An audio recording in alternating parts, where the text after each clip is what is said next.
जी, ये press conference आज किस लिए आयोजित की गई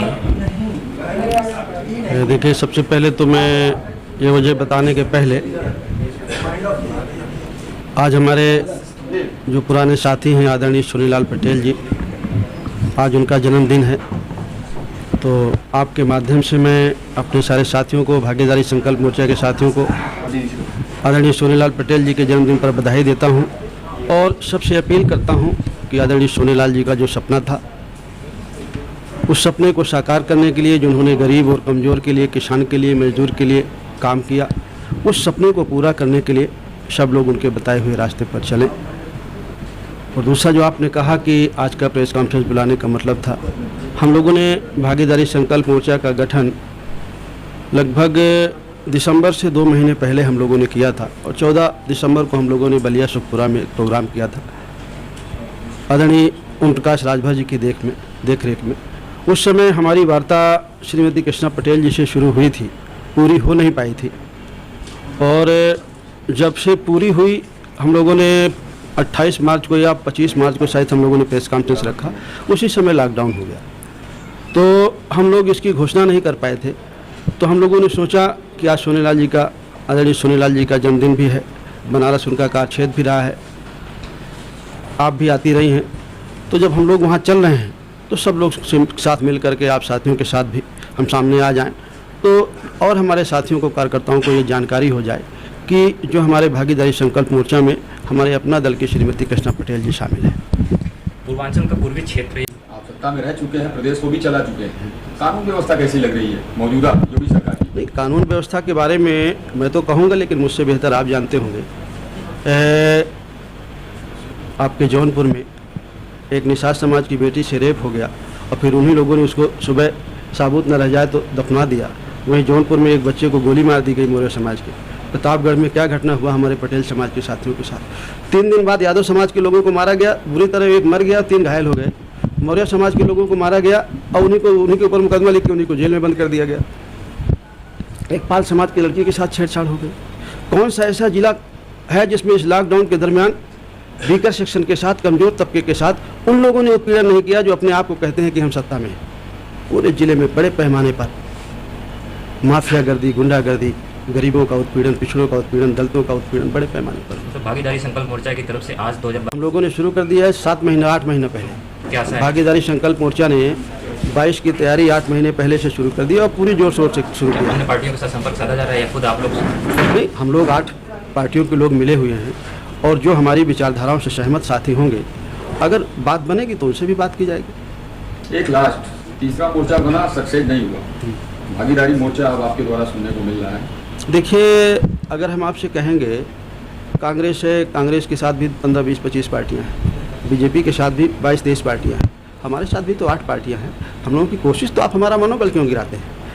कोशिश है हमारी, हम प्रयास करेंगे कि गठबंधन टूटेगा नहीं, आपको भरोसा दिलाते हैं कि नहीं टूटेगा और हम लोग मजबूती से लड़ाई लड़ेंगे और रिजल्ट देंगे आपके सामने। विकल्प के तौर पर आएंगे, हमारे अलावा कोई लड़ नहीं रहा, कोई बोल नहीं रहा और कोई पार्टी बोल रही। जिस दिन हम लोगों ने भागीदारी संकल्प मोर्चा के हमारे जो साथी हैं ओम प्रकाश राजभर जी ने और जन अधिकार पार्टी ने जब लखनऊ में डीजल और पेट्रोल के खिलाफ धरना दिया, बढ़ी हुई कीमतों के खिलाफ, दूसरे टाइम कांग्रेस पार्टी ने किया, पहले नहीं हो सका, दूसरे दिन समाजवादी पार्टी ने किया, हमारे अलावा किसी ने नहीं कोई बात उठाई। जो कुछ हम बोल रहे हैं, अब कह रहे हैं, तो भागीदारी संकल्प मोर्चा ही कह रहा है और कोई नहीं बात उठा रहा। तो क्या अनुप्रिया पटेल जी भी आपके भागीदारी संकल्प? देखिए, अनुप्रिया जी से हमारी कोई बातचीत नहीं है, माता जी हैं और माँ और बेटी का संबंध तो वैसे भी बहुत ज़्यादा होता है। तो अब उस बारे में कृष्णा जी ने बताया, ओम प्रकाश राजभर जी ने बताया, तो मुझे ऐसा लगता है कि अच्छा होना चाहिए। कुर्मी बहुल क्षेत्र है और वैसे में आज सोनीलाल जी के जन्मदिन पर इस संकल्प मोर्चा की घोषणा करना क्या एक राजनीतिक दृष्टि से देखा जाए इसको? नहीं, भागीदारी संकल्प मोर्चा की घोषणा तो दिसंबर से पहले है, 2 महीने पहले, दिसंबर से 2 महीना पहले। दिसंबर के पहले क्या आता है? नवंबर और फिर अक्टूबर में हम लोगों ने बना लिया था। अक्टूबर में हम लोगों की चर्चा शुरू हो गई थी, लेकिन किसी कारणवश फाइनल नहीं हो पाया था, हम लोग बैठ नहीं पाए। नहीं, भागीदारी संकल्प मोर्चा की घोषणा तो पहले हो गई है, अक्टूबर में, और इनकी भी 3 महीने पहले आप देखे होंगे सोशल मीडिया में पत्रवर्त चल गया है, सर्कुलेट हो गया है। लेकिन जब आपकी मदद मिल जाती है तो थोड़ा बड़े पैमाने पर बड़ी तेज़ी से बात फैल जाती है, इसलिए आज आप लोगों के सामने बैठे। तो क्या ये उत्तर प्रदेश तक ही सीमित रहेगा मोर्चा या फिर उत्तर प्रदेश के अलावा अन्य पड़ोसी राज्यों, हिंदी राज्यों में? देखिए, अभी हम लोग जो हमारी पार्टियां हैं, हमारा जो ज़्यादा काम है वो उत्तर प्रदेश में है। कुछ शुरुआत हम लोगों ने महाराष्ट्र में की है, मध्य प्रदेश में की है, कुछ बिहार में की है, कुछ राजस्थान में की है, लेकिन बहुत बड़े पैमाने पर नहीं हुई। बहुत बड़े पैमाने पर हमारी शुरुआत उत्तर प्रदेश में है। तो अभी हम लोगों ने पूरी मजबूती के साथ उत्तर प्रदेश में गठबंधन बनाने का और लड़ने का फैसला किया है, और जैसे जैसे हमारे आगे तैयारी होगी, हमारे मोर्चा का अलायंस आगे बढ़ेगा। भागीदारी तो है ही है, समस्याएं कौन कौन सी रहेंगी और जो मुद्दा जिसे कहा जाए, मुद्दा क्या रहेगा? देखिए, मुद्दा तो अगर हम उसको सरल भाषा में कहें तो मुद्दा तो हमारा ये है जिसमें जनता का हित हो, हमारे बेरोजगार बच्चों को रोजगार मिले, हमारे मजदूरों की समस्याओं का समाधान हो, हमारे किसान की समस्याओं का समाधान हो, एक समान शिक्षा पद्धति इस देश में लागू हो। जो भागीदारी, जो संविधान निर्माताओं का के मन में जो विचार थे कि इस देश का जो वीकर सेक्शन है, जो शैक्षिक और सामाजिक स्तर पर जिसको पीछे किया गया है, उसको भी जीवन के हर पहलू पे आगे बढ़ने का मौका दिया जाए। मौजूदा प्रदेश और केंद्र सरकार तो यही दावे करती है, जो आप मुद्दा बता रहे हैं। नहीं, ये कोई ऐसा मुद्दा नहीं कर रही। अगर आप ऐसा कह रहे हैं तो 3 महीने अभी लॉकडाउन में जो मजदूरों की हालत हुई उसे आपने देखा होगा। इन 100-200 साल में आपने कभी इतिहास में नहीं सुना होगा कि इस तरह लाखों की तादाद में आदमी सड़क में पैदल चल रहा हो इस तरह की धूप। कितने लोगों की जान गई, कितने माँओं की गोद सुनी हुई है, कितनी बहनों की मांग सुनी हुई। और ये कोई दैवी आपदा नहीं थी, ये हमारे द्वारा बनाई आपदा थी। जो मजदूर पैदल चला, जिसको बाद में 2 महीने बाद ट्रेनें चलाई गई, लॉकडाउन के समय हम ट्रेनें चला सकते थे। 3 करोड़ लोगों की क्षमता है ट्रेन को हमारे ढोने की।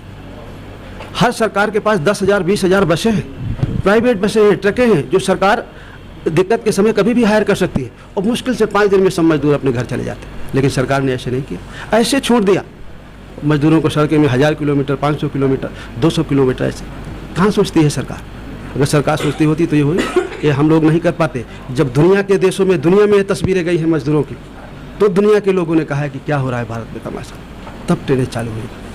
क्या इसे भी मुद्दा बना के जनता के बीच में जाएंगे? मुद्दा क्या है? ऑलरेडी मुद्दा है। ये मुद्दा बनाने की नहीं, ये मुद्दा है ऑलरेडी। किसान का जो आप समर्थन मूल्य कहते हैं कि गेहूँ 1950 रुपया है, आपने क्रय कोई खोला है, वहाँ पे कोई गेहूँ किसान का खरीद नहीं रहा, बिचौलिया खरीदता है 1400 रुपया, 1500 रुपये में, और आपके सरकारी केंद्र को दे देता है 1925 रुपये में। आपने समर्थन मूल्य निर्धारित किया है, किसी किसान को मिलता नहीं।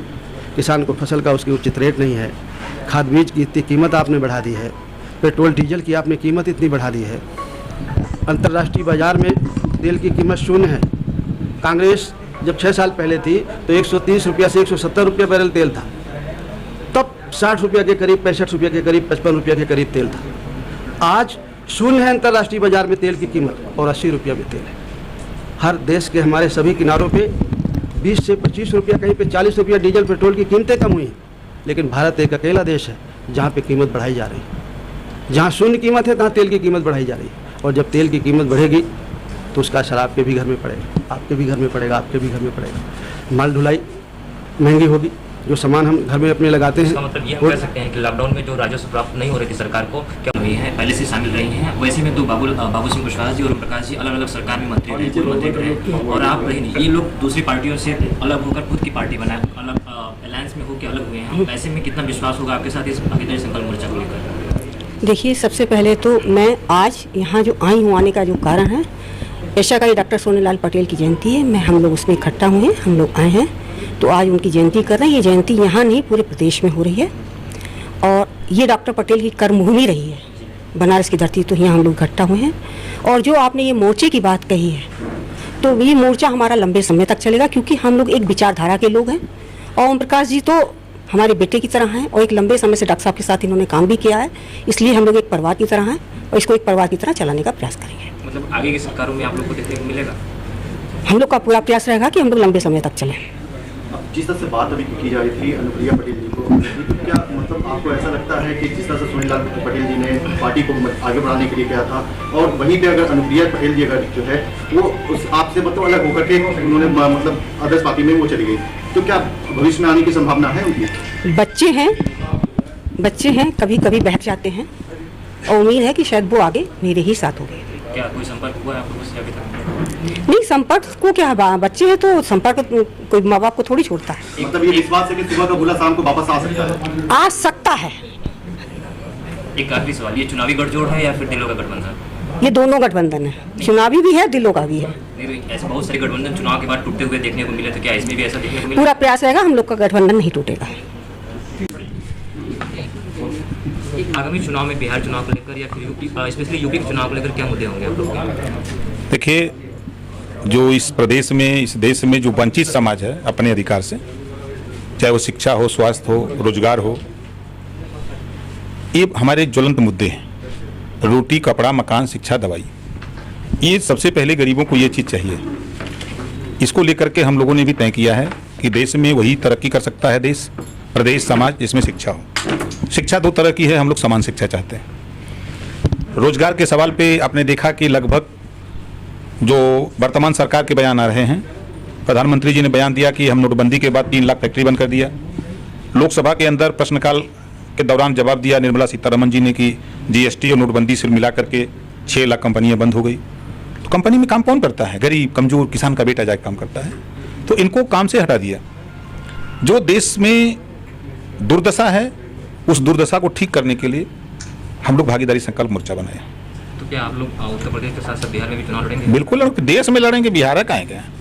निकले हैं अब जब लड़ाई में, तो फिर लड़ाई देश में होगी, देश के लिए लड़ना है। 2 दिन पहले प्रधानमंत्री ने अपने राष्ट्र के संबोधन में अन्य योजना का एक्सटेंशन किया था नवंबर छठ पूजा तक। उन्होंने अन्य योजना की बात 2 बार कही, लेकिन छठ पूजा का नाम 4 बार लिया, स्पेशली बिहार को लेकर। इस पे क्या कहेंगे आप? इस नाते कि देखिए, भाजपा जब अटल जी थे तब ये भाजपा थे, अब ये बीजेपी हो गई भारतीय झूठ पार्टी। 2014 के पहले ये लोग जब सत्ता में नहीं थे, तब इन लोगों ने कहा कि हम भारत को सोने की चिड़िया बनाएंगे। सत्ता पा गए तो भारत को सोने की चिड़िया नहीं बनाए, तो फिर दूसरा नारा दे दिया कि हम भारत को विश्व गुरु बनाएंगे। विश्व गुरु नहीं बना पाए, आत्मनिर्भर कह रहे हैं कि अब आत्मनिर्भर हो जाओ। उसी तरह चुनाव आया 2019 का, आपने देखा कि जब आईबी ने कहा कि रास्ते में खतरा है, सेना को हेलीकॉप्टर से पहुंचाओ, तो फिर सेना को बस से क्यों पहुंचाया? जब सत्ता से बाहर थे 14 के पहले मोदी जी, वो कहते थे कि जिम्मेदारी प्रधानमंत्री की बनती है, सीमा के अंदर कैसे आरडीएक्स आ जाता है, कैसे नकली नोट आ जाता है, कैसे आतंकवादी घुस जाता है, बड़ी लच्छेदार भाषण मारते थे। अब तो वो प्रधानमंत्री हैं। अब हम भारत का नागरिक होने के नाते और भागीदारी संकल्प मोर्चा की हैसियत से पूछता हूं कि अभी तक 1.5 साल हो गया, आपने अभी तक उस गाड़ी का नंबर नहीं बताया जो पुलवामा घटने में जो शहीद हुए हमारे जवान, उस गाड़ी का 1.5 साल हो गया, अभी आप तक जांच नहीं बैठाई। क्या साबित होता है? इससे तो साफ साबित होता है कि भारतीय जनता पार्टी की संलिप्तता है उसमें। हम प्रधानमंत्री अन्य योजना, वही हम अन्य योजना पा रहे हैं, आपको बता रहे हैं। इनकी जो अन्य योजना है, देखिए, इन्होंने वादा किया 15 लाख रुपया, अभी 13 मिनट के भाषण में 15 लाख की जिक्र नहीं, 5 किलो गेहूँ 5 किलो गेहूँ। ये बार बार बिहार का नाम क्यों ले रहे हैं? अभी आपने इस बयान के पहले वाला देखिए, इनका बयान, इन्होंने सेना पर क्या बयान दिया। ऐसा देश का प्रधानमंत्री पहला मोदी जी हैं जो गलत बयान दिए हैं। सेना में बंटवारा कर दिया कि बिहार रेजिमेंट में जो जवान शहीद हुए हैं, अरे रेजिमेंट बिहार का नहीं होता है, देश की सेना होती है। बंटवारा कर दिया। अब बिहार में चुनाव है तो छठ याद आ रहा है। इसके पहले 5-6 साल छठ नहीं याद आया, अब छठ याद आ रहा है कि हम छठ पे गेहूं दे रहे हैं, खाओ। अरे रोजगार की बात करते, शिक्षा की बात करते, स्वास्थ्य की बात करते, मतलब ये पॉलिटिकल स्टंट। ये 100%। देखिए, बीजेपी ने साबित किया कि आप कोरोना से मरो चाहे जियो, हम वर्चुअल रैली करने जा रहे हैं, हमको वोट चाहिए, तुम हमको वोट दो। 72,000 एलईडी लगाकर 144 करोड़ रुपया बिहार में खर्चा किया। इनकी रैली हो रही है, वर्चुअल रैली, और विपक्ष को कह रहे हैं कि खबरदार घर से बाहर मत निकलना, प्रचार हो रहा है सरकारी तंत्र से, कोरोना है, एकदम मर जाओगे। हम तो मर रहे हैं, आप क्या कर रहे हो? ये 100% झूठे हैं। ये देश में गुजरातियों का कब्जा हो गया। आप उठा के देखिए, उत्तर प्रदेश का राज्यपाल गुजराती, आईबी का चीफ गुजराती, सीबीआई का चीफ गुजराती, ईडी का चीफ गुजराती, प्रदेश भी शामिल हो गया उसमें, राज्यपाल को। गृह मंत्री गुजराती, प्रधानमंत्री गुजराती, भाजपा बीजेपी का राष्ट्रीय अध्यक्ष गुजराती, सारे कारपोरेट घराने गुजराती, देश का रुपया बैंकों से लूटने वाले गुजराती, देश के बड़े बड़े ठेकेदार काम करने वाले गुजराती, पूरे देश को बेचने वाले गुजराती। बड़ा भाषण दिया कि देश बिकने नहीं दूंगा, रेलवे बेच दिया, बैंक बेच दिया, LIC बेच दिया, 32 विभाग बेच दिया, और भाषण क्या मार रहे हैं? जैसे हमारी गाड़ी है, हम भाषण मारते हैं, हम गाड़ी बिकने नहीं देंगे, टायर बेच दिया, इंजन बेच दिया, स्टीयरिंग बेच दिया, चीज बेच दिया, वो ढाबा है बाडी। अब हम चिल्ला रहे हैं कि नहीं, हम देश नहीं बिकने देंगे। ये देश के साथ धोखा है। देश की जनता से मैं कहना चाहता हूं, जितने जल्दी हो सके उतने जल्दी ये बीजेपी भारतीय झूठ पार्टी को देश से विदा करो, इनको जहाज में लाद करके 7 समुद्र पार इनको भेजो जल्दी। आज सोनीलाल पटेल जी की जयंती है, क्या कहना चाहते? देखिए, मैं लंबे समय तक डॉक्टर साहब के साथ विचारों को, जो वंचित शोषित कमीरा समाज था, उनके लिए डॉक्टर साहब लड़ाई लड़े हैं। आज उनका जन्मदिन है, उनके जन्मदिन पर हम बधाई देते हैं और उनके विचारों को हम सब लोग मिलकर के, माननीय बाबू सिंह कुशवाहा जी हैं, श्रीमती कृष्णा पटेल जी हैं, उनकी पत्नी है, मैं हूँ, आपके प्रेमचंद प्रजापति, बाबू रामपाल, रामधनी बिन, रामकरण कश्यप, अनिल चौहान, 8 लोग मिलकर के हम लोग पूरा घेरे हैं। जब 4 लोग हम थे, 4 विधायक हम अकेले थे, आपने देखा, सवाल किया ना मंत्री जी से, उस सवाल का जवाब हम देते हैं। सत्ता में रह करके मिनिस्टर की हैसियत से मुख्यमंत्री से लड़े हैं, नई बात नहीं कह रहा हूं। सत्ता में रहता हूं, रहा हूं, लड़ा हूं, सत्ता से बाहर आया हूं तब भी लड़ा हूं, और सरकार बनाऊंगा तब भी लड़ करके वंचित, गरीब, पिछड़े, कमजोर लोगों को अधिकार दिला के मानूंगा। भाजपा के साथ भी गठबंधन था, टूट गया, भागीदारी मोर्चा